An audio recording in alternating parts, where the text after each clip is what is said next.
starting to smack of real political corruption. But again, this time a Clinton judge decides that Cy Vance, in his partisan witch hunt, should be able to look at the president's tax records. Your thoughts?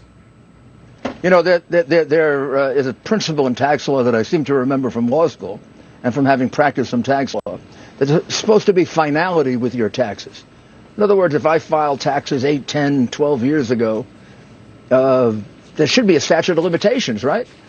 The reality is this is completely unjustified. They don't have a single allegation they're investigating. It's like my saying, I'm going to pick the guy across the street and I'm going to go look at all his tax returns, see what I can find. We don't investigate that way. We investigate based on evidence that a crime was committed, like someone gets a tip that you're withholding income, or you're exaggerating deductions, or I don't ever remember a tax case, and I did many when I was in the Justice Department. I never remember it like we're just going to go look at your taxes for the hell of it. This is very unfair. It's being done only because it's the President of the United States, and it was only upheld because it was a Democratic judge. And I know the judges get really upset when you say you can't categorize it that way. But how is it, Lou, that when you tell me the name of the judge, I can tell you the outcome of the case 90% of the time?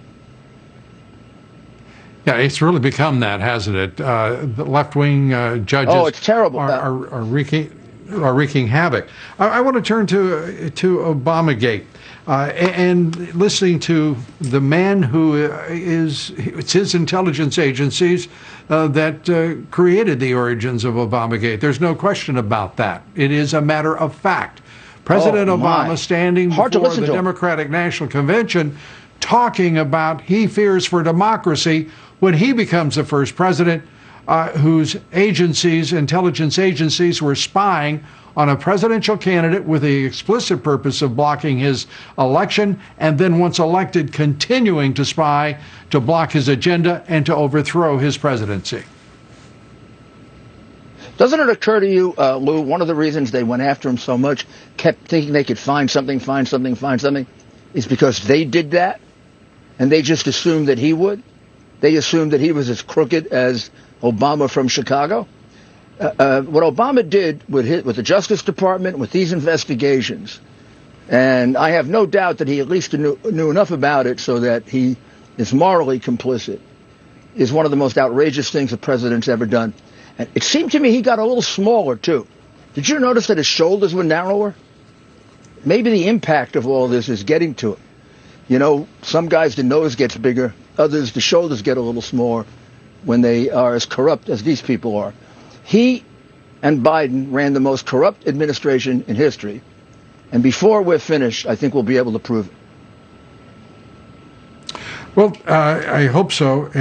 Do you believe that we're going to see this Justice Department actually deliver charges against many of those in government at the time? Well, we're all praying. Your thoughts? Well, if the Justice Department is the Justice Department that I was a part of for 17 years, then it would have the courage to go with the case no matter what. You know, there's this whole argument that we shouldn't investigate Biden because it's so close to the election, right? However, so how come they brought the case against Bannon?